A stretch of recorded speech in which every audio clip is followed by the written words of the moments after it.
Greater Noida में एक करीबन 24 से 25 साल का लड़का ठेला लगाया करता था। बड़ी बड़ी कॉलोनियों में वो अपना जो कहते हैं ना फास्ट फूड भंडार, चाट भंडार जो लिखा हुआ होता है, इस तरह का इसका ठेला होता है और ये अपनी जिंदगी बहुत अच्छे से व्यतीत कर रहा था। तभी यहाँ पर एक अमीर व्यक्ति इसके पास आता है, इसको धमकाने लगता है। कहता है कि 2 कौड़ी का इंसान है और 2 कौड़ी का इंसान होने के बावजूद भी तुम मुझे ऐड दिखा रहे हो। जल्दी से मेरे लिए एक प्लेट तैयार करो वरना तुम्हारे गाल पर एक तमाचा रख दिया जाएगा। दोस्तों, ये 24 से 25 साल का जो लड़का होता है, इसकी आंखों में आंसू आ जाते हैं। पीठ फेरकर ये अपनी आंखों के आंसू पोंछ लेता है और उसके बाद अपने काम को करने लगता है। इस बात से उस अमीर व्यक्ति को शर्मिंदगी महसूस होती है। वो कहता है कि क्या तुम्हें मेरी बातें बुरी लगी हैं? मैं तुम्हारा दिल दुखाना नहीं चाहता था। लेकिन तभी ये लड़का कहता है कि कोई बात नहीं साहब, जिस पदवी पर आप हो उस पदवी पर कभी ना कभी मैं भी रहा था। अब यहाँ पर ये अमीर व्यक्ति हंसने लगता है। कहीं तू मजाक तो नहीं कर रहा है? सपने में मेरी तरह रहा था, सपना देखा था जिसमें तू अमीर बनकर रहा है। अरे तू ठेले पर काम कर रहा है और बात तू मेरे स्टैंडर्ड की कर रहा है। क्या चाहता है तू? मैं तुझसे सहानुभूति दिखा रहा हूँ और तू मुझसे बदतमीजी कर रहा है। मैं तुम्हारे गाल पर तमाचा रख दूंगा। लेकिन दोस्तों, उसके बाद इस अमीर व्यक्ति को जब इस 24 से 25 साल के लड़के की सच्चाई मालूमात होती है तो उसके बाद ये खबर आग की तरह फैलती है। कई सोशल मीडिया चैनलों पर ये खबर चाहती है। उस लड़के के बारे में कई लोगों को पता चलता है और सभी जो भी इस लड़के के बारे में सुनता है वो हैरान हो जाता है और भगवान की भक्ति में विलीन हो जाता है। क्या ये ठेला लगाने वाला कोई करोड़पति था? क्या इसके पास करोड़ों की संपत्ति थी? अगर करोड़ों की संपत्ति थी तो फिर ठेला क्यों लगा रहा था? क्या सच में ही इसने कोई सपना देखा था? दोस्तों, अमीर व्यक्ति इससे माफी मांगने लगता है और कहता है कि मैंने इस जग की जो माया है उसे नहीं जाना, लेकिन आपको देखकर इस माया के बारे में मालूम हो गया है सब कुछ मुझे। दोस्तों, क्या थे इस कहानी या इस घटना के राज? और आपको एक और बात बताऊं, मैं जो पुनर्जन्म की घटना लेकर आती हूँ, कल शाम जो वीडियो हमने बनाई उस पर एक भाई का कमेंट आया। उसने कहा कि बहन, आप कहीं लोगों की भावनाओं से तो नहीं खेल रही हैं। मैं आपको बता देती हूँ भाई, मैं किसी की भी भावनाओं से खेलने की जरूरत भी नहीं कर सकती, क्योंकि जिनसे मैं बात करती हूँ वो मेरा परिवार है और वो परिवार एक डोर में, कच्चे धागे की डोर में बंधा हुआ है। मैं अपने परिवार को भली भूत जानती हूँ। आप मेरे परिवार का हिस्सा नहीं है, लेकिन जिन लोगों से मेरा रिश्ता है या मेरे रिश्ते हैं वो मेरा बहुत बड़ा परिवार है। 1,06,000 लोगों का मेरा परिवार है और इस परिवार को मैं बहुत अहमियत देती हूँ। इसका दुख, इसका सुख, सब कुछ मेरा है। मैं हमेशा इनको सच बताती हूँ और हमेशा मैं आपको एड्रेस देती हूँ। आप वहां पर जा सकते हैं, इन चीजों को साबित कर सकते हैं, देख सकते हैं, आप शूटिंग भी कर सकते हैं। आज की जो घटना लेकर आई हूँ, आप ग्रेटर नोएडा में जा सकते हैं। लड़का आज भी वहां पर काम करता है। तो चलिए इस करोड़पति के बारे में जानते हैं। इस करोड़पति के शरीर पर, यानी इस ठेले वाले के शरीर पर कुछ ऐसे निशान आज भी गवाही देते हैं जो आपके रोंगटे खड़े करने में बहुत ज्यादा सहयोगी रहेंगे। जिस लड़के को कभी गोली लगी नहीं, उसके शरीर पर गोलियों के निशान थे। वो चीख चीख कर कह रहे थे कि ये तार कहीं और जुड़े हुए हैं। क्या ये सच में ही कोई अमीर था? क्या ये मामला था? चलिए इस मामले की तरफ चलते हैं। इस मामले को जानने के लिए आपको हमारे साथ अलीगढ़ के एक गांव में चलना होगा, जिस गांव में इंदौर खेड़ा, मतलब जिस गांव का नाम इंदौर खेड़ा है। इंदौर खेड़ा में एक परिवार रहता है, पति पत्नी रहते हैं और बड़ी मुश्किलों से इनकी, मतलब यहाँ पर जो ये महिला है, यानी ये राजपूत हैं। दोस्तों, यहाँ पर बहुत गरीब तबके का ये परिवार होता है और यहाँ पर इस महिला को बहुत मुश्किलों के बाद ये गर्भवती होती है। यानी जो इंदौर खेड़ा गांव में परिवार रहता है, उस परिवार की जो महिला है वो बहुत मुश्किलों से, यानी उसका गर्भ ठहरता है। जिंदगी बहुत आसान चल रही थी, बहुत अच्छी चल रही थी। खुशियां इतनी थी कि मैं क्या कहूँ, वो भर भर झोली समेट रहे थे, क्योंकि एक उम्मीद थी, हम गरीब भले ही हैं लेकिन एक संतान को जन्म देंगे और वही संतान हमारे साथ रहेगी। धीरे धीरे वक्त निकलता है। इस महिला के 9 महीने पूरे होते हैं। एक दिन ये खेतों में जो पशुओं का चारा होता है उसे काट रही होती है। 9वां महीना इसका चल रहा था दोस्तों। यहाँ पर तभी इस महिला को बहुत तेज दर्द शुरू होते हैं। जब दर्द शुरू होते हैं तो इस महिला को तुरंत घर लाया जाता है। घर से इसको हॉस्पिटल ले जाया जाता है और वहां पर एक सुंदर से बेटे को जन्म देती है। लेकिन एक बहुत बड़ी समस्या थी। समस्या क्या होती है कि इस बेटे के शरीर पर कई गोलियों के निशान थे और वो भी ऐसे थे कि मानो अभी किसी ने शूट किया हो। अब ये बात बहुत हैरान करने वाली थी। कभी माँ कहीं कोई चोट लगी नहीं, कभी वो माँ गिरी नहीं। हाँ, चोट लगती तो एक जगह निशान होते, उसके शरीर पर कई जगह निशान होते हैं और ये निशान आगे चल के जो राज खोलेंगे ना, वो राज काफी हैरान करने वाले हैं। बहुत सारे पुख्ता सबूत हैं इस घटना के बारे में, बहुत सारी चीजें हैं। माँ डर जाती है, डॉक्टरों से वार्तालाप करती है, कहती है कि मेरे बेटे को ये कैसे निशान हैं, हमने बड़ी मुश्किलों से इस बेटे को पाया है। डॉक्टर कहते हैं कि आप चिंता मत कीजिए, आपका बेटा स्वस्थ है। कभी कभी बचपन से ही ऐसी चीजों के निशान देखे जाते हैं। और डॉक्टर साहब यहाँ पर हंसते हुए कहते हैं, क्या पता कोई पिछले जन्म की निशानी अपने साथ लेकर आया है। यानी डॉक्टर कहीं ना कहीं पिछले जन्म की निशानी पर भरोसा करते हैं। दोस्तों, यहाँ पर जब ये लड़का धीरे धीरे बड़ा होता है तो इस लड़के का नाम यहाँ पर कुलदीप रखा जाता है।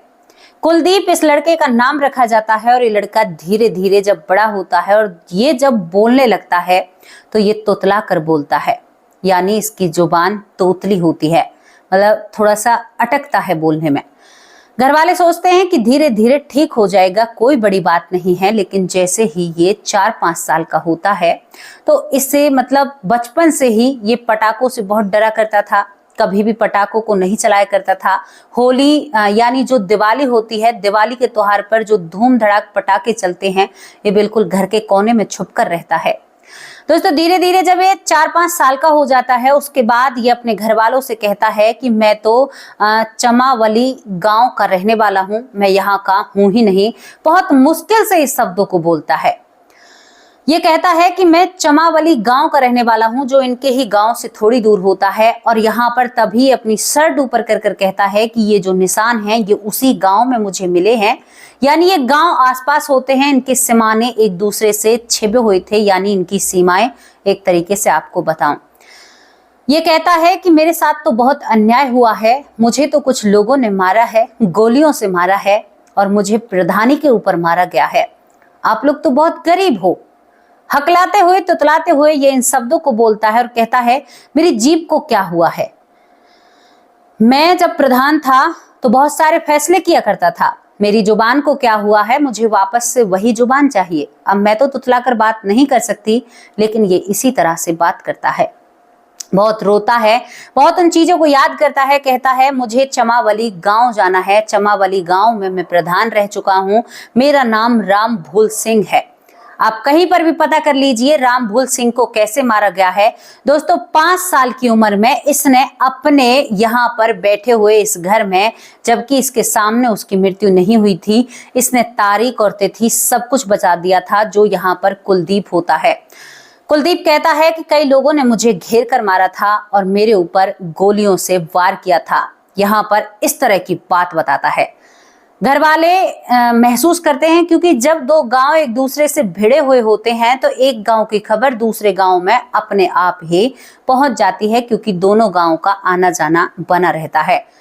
घर वालों को लगता है कि शायद इसके कानों में किसी ने ये बातें भरी हैं, लेकिन ये जो ठाकुर परिवार होता है कुलदीप का, जो यहाँ पर राजपूत परिवार होता है कुलदीप का, ये मानने के लिए तैयार ही नहीं होता कि हमारा बेटा वो सरपंच है जो राम भूल सिंह, जिसके साथ घटना वारदात हुई थी, जो एक क्राइम का सीन था, जहां पर आज भी उसके जो दुश्मन हैं वो सलाखों के पीछे हैं। बहुत बड़ी बात हो जाती है। धीरे धीरे और वक्त निकलता है। यहाँ पर जो कुलदीप होता है वो बिल्कुल भी इस घर में रहना बर्दाश्त नहीं कर सकता था, क्योंकि वो अपने आप को सरपंच बताया करता था। सरपंची के हिसाब से वो बहुत ज्यादा बोला करता था। दोस्तों, वो बहुत ही उस चीज का मलाल करता है कि मैं जहाँ पर हूँ यहाँ पर पैसे नहीं हैं, मैं जहाँ पर हूँ यहाँ पर मतलब मेरे वो ठाट बाट नहीं चलते हैं, एक आत्मा को दुख हो रहा है, एक आत्मा को तकलीफ हो रही है कि मेरे पास पैसे क्यों नहीं है, मैं पैसे चाहता हूं। 6 साल की उम्र में कुलदीप पैसे चाहता है, वो सरपंची का पद चाहता है जो उससे छूट गया, जो उससे छीन लिया गया। ये रोता है, खाने पीने को छोड़ देता है, कहता है कि अगर तुम मुझे चमावली गांव नहीं लेकर गए तो मैं अपने प्राण त्याग दूंगा। तुतलाते हुए इस भाषा में कहता है। घर वाले बड़े हैरान हो जाते हैं।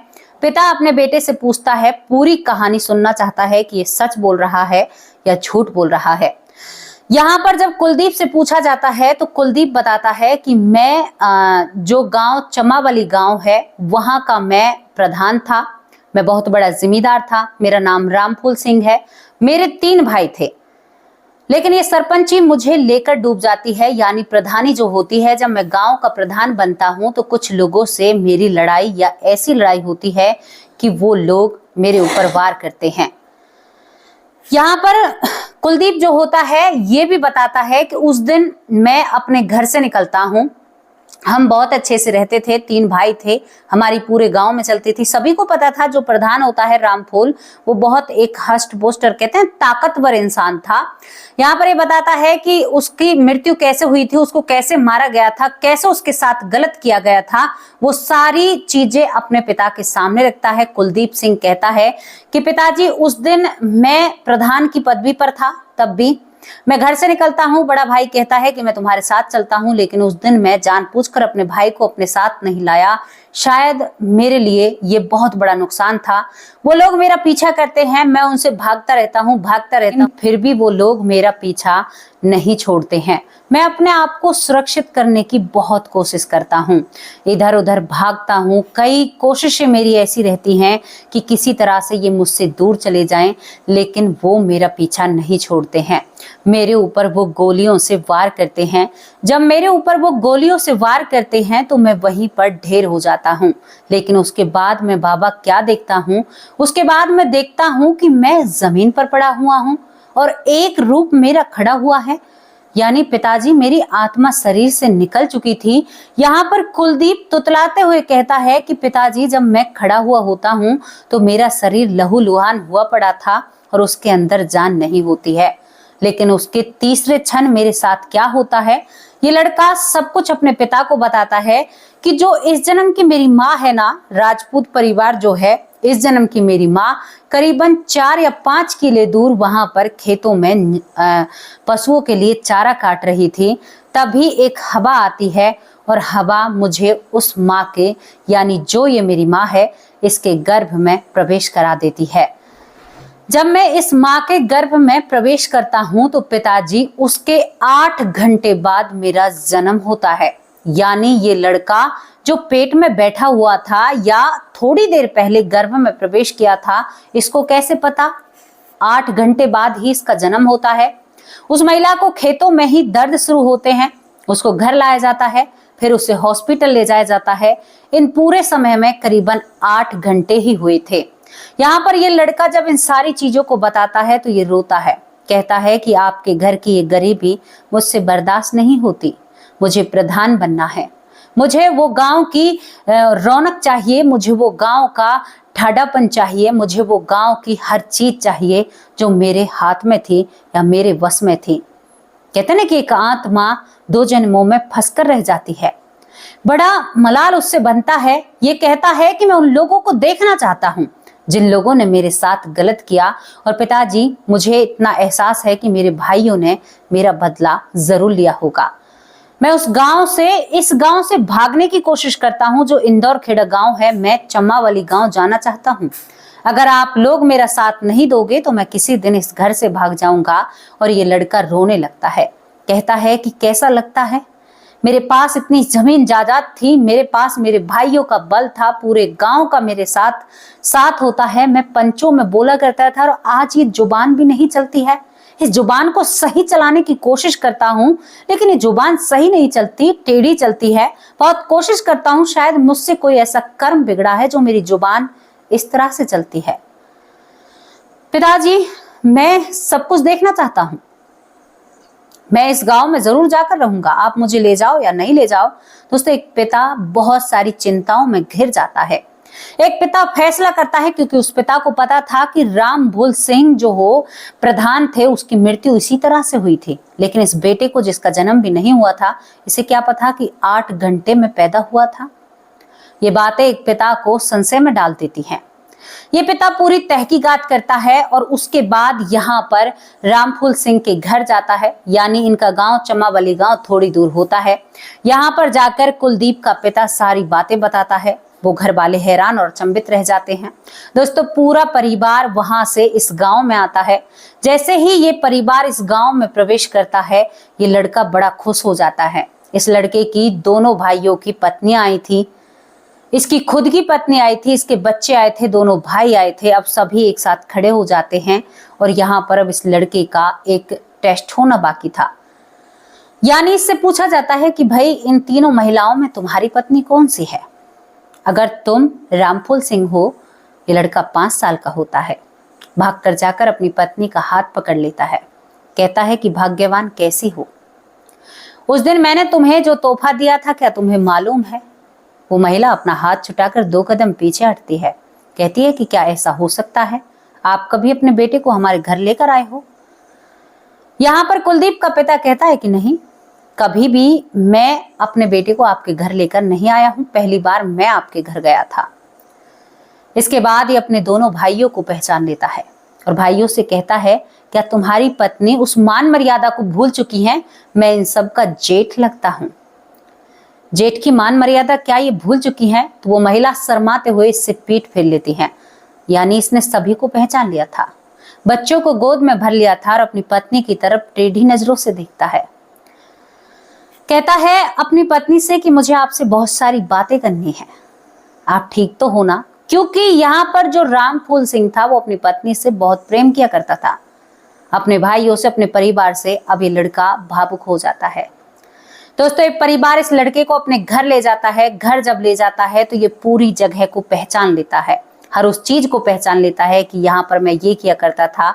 सभी को यकीन हो जाता है।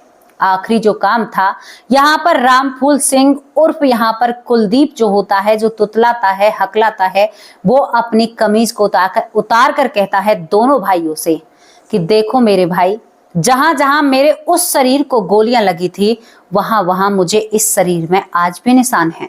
भले ही मैंने अपना शरीर बदल लिया है, लेकिन मुझे इन निशानों का राज समझ में नहीं आया।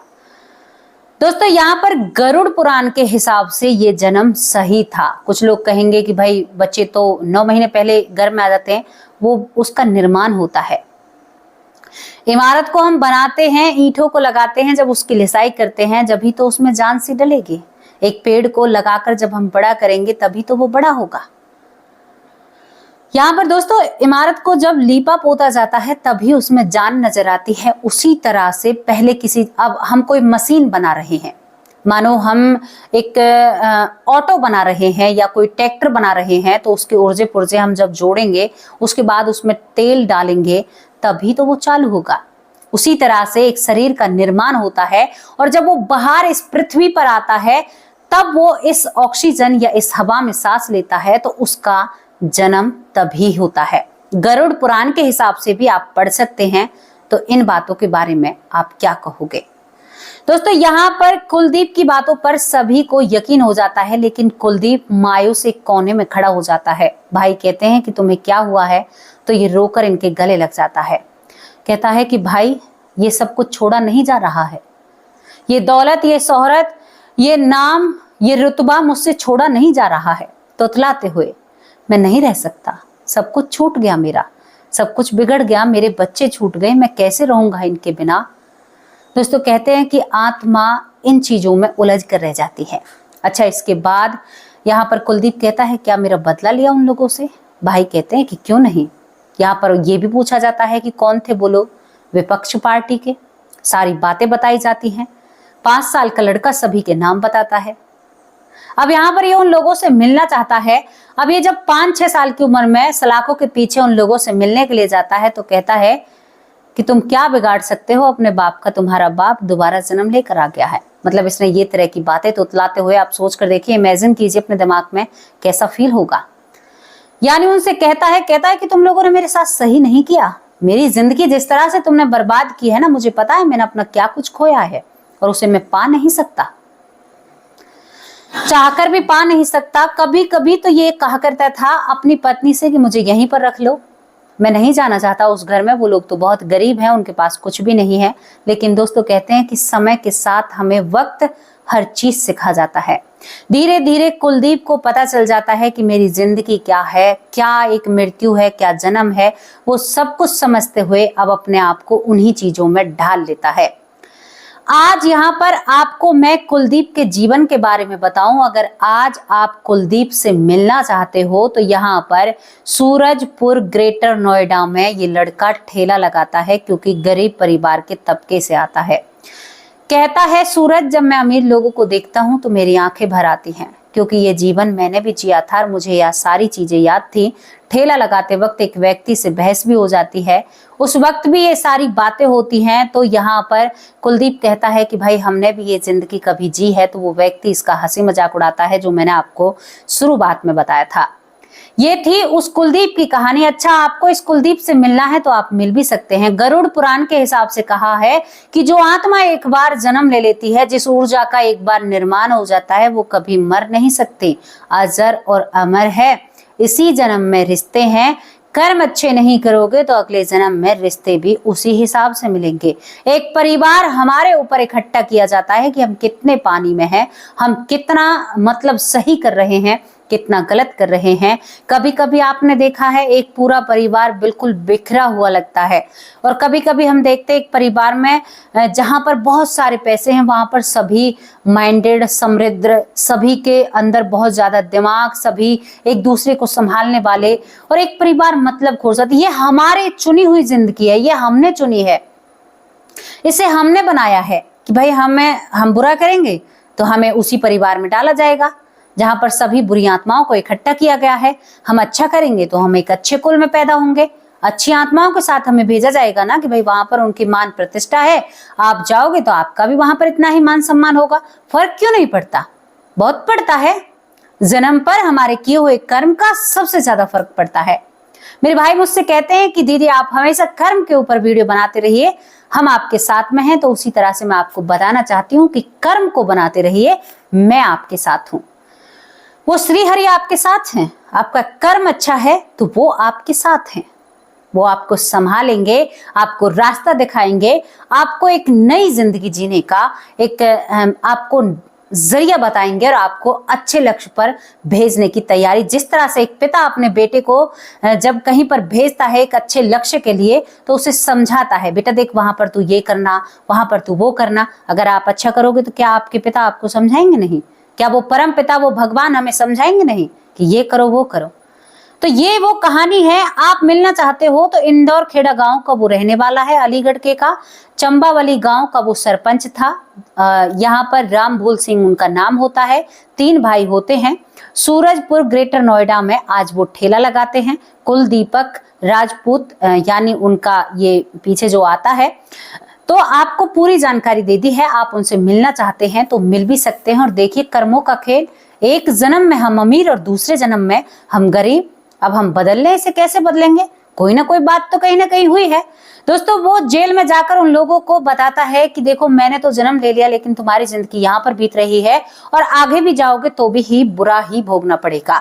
तभी कहती हूँ, आपको समझाती हूँ कि संभल जाइए और अपने जीवन को अच्छा बनाइए। यहाँ पर सतीश लोनकर मेरे भाई हैं, बड़े भाई हैं, बहुत ही सम्मान देते हैं मुझे। बहुत बहुत धन्यवाद मेरे बड़े भाई, आप बहुत स्नेह और लाड लुटाते हैं अपनी इस बहन पर।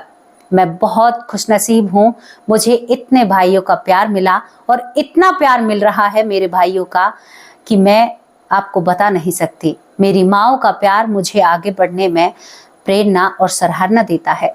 भाइयों का प्यार एक बहन का मनोबल बढ़ाता है। मेरी जो बहनें हैं वो हमेशा कहती हैं कि तुम बढ़ो, हम तुम्हारे साथ हैं। आप सब कितने अच्छे हैं, बहुत अच्छे हो आप। सच में ही आपको पाकर मैं धन्य हो गई, आप सभी से मिलकर मैं धन्य हो गई। आपके नाम से ही मुझे प्रेरणा और साहस महसूस होता है। बहुत बहुत धन्यवाद मेरे पूरे परिवार। आपको स्वतंत्रता दिवस की बहुत सारी ढेर सारी शुभकामनाएं।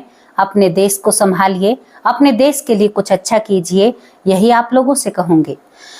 यहाँ पर दोस्तों दूसरा नाम मेरी बहन का आता है पूनम यादव, तीसरा नाम शिवाजी का आता है, बहुत बहुत धन्यवाद भाई। सुनील सोनी भाई का नाम आता है, बहुत बहुत धन्यवाद। तुलसी शर्मा बेटी कहते हैं, बहुत अच्छे भाई हैं। ओम प्रकाश भाई बहुत बहुत धन्यवाद। खुशी सिंह बहुत बहुत धन्यवाद। मंजू बहन बहुत अच्छी बहन है। यहाँ पर सुमित्रा पौर बहुत अच्छी बहन है। लक्ष्मी बहन बहुत बहुत धन्यवाद। अक्षत शर्मा बहुत बहुत धन्यवाद। चिराग बहुत बहुत धन्यवाद। योग माया शाहू बहुत अच्छी बहन है। यहाँ पर बीबी सिंह भाई बेटी कहकर बुलाते हैं। अनिल कुमार बहुत बहुत धन्यवाद। एश के राणा बहुत बहुत धन्यवाद। जेपी सिंह भाई बहुत अच्छे भाई हैं, बहुत बहुत धन्यवाद। यहाँ पर सीमा अरोरा दिल्ली से मेरी बहुत प्यारी माँ है, बहुत बहुत धन्यवाद। बबीता सिंह भी दिल्ली से हैं, मेरी बहुत अच्छी बहन है, बड़ी बहन है, हमेशा ढेर सारा प्यार मुझ पर लुटाती हैं। थैंक यू प्यारी बहन, बहुत बहुत धन्यवाद आपका। यहाँ पर ललिता हरियाणा से हैं, मेरी प्यारी माँ, मेरी प्यारी सीमा, बहुत प्यारी माँ है, बहुत अच्छे कमेंट करती हैं। चंद्रवली सिंह बहुत बहुत धन्यवाद। एस की राणा बहुत बहुत धन्यवाद। चंदन कुमार बहुत बहुत धन्यवाद। जय श्री बहुत बहुत धन्यवाद। ज्योति श्रीवास्तव मेरी बहुत प्यारी माँ है, बहुत प्यारे कमेंट करती हैं, बहुत अच्छे कमेंट करती हैं। मधुपमन माँ बहुत अच्छे कमेंट करती हैं। ऐश्वर्या माँ आप कहाँ पर हो, आप रोज मैं कहती हूँ लेकिन आप नजर नहीं आती हैं। रेणु शर्मा बहुत बहुत धन्यवाद। यहाँ पर नायाब सिंह बहुत बहुत धन्यवाद। सुभाष चौहान बहुत अच्छे भाई हैं। सुरेंद्र पाल कौर बहुत अच्छी मेरी बहन है जो विदेश से मुझे देखती हैं। प्रवेश भाई बहुत बहुत धन्यवाद। डॉक्टर सुरेश सोनी मेरे बड़े भाई जो मुझे लाडो बिटिया बिटिया रानी कहकर बुलाते हैं, बहुत बड़े भाई हैं, पूरे परिवार में सबसे बड़े हैं ये कहते हैं और बहुत ही अच्छे कमेंट करते हैं, हमेशा मेरा साथ देते हैं। वंदना चंदेल बहुत बहुत धन्यवाद। रीता देवी बहन बहुत अच्छी बहन है, वंदना चंदेल भी बहुत अच्छे हैं। लक्ष्य भाई बहुत बहुत धन्यवाद। यहाँ पर सीता देवी शर्मा बहुत प्यारी बहन है, बहुत बहुत धन्यवाद। बिमना दलाल माँ कैसी हो माँ, आपके कमेंट भी बहुत अच्छे होते हैं। यहाँ पर सीता दलाल बहन है हमारी, वो भी बहुत अच्छी बहन है।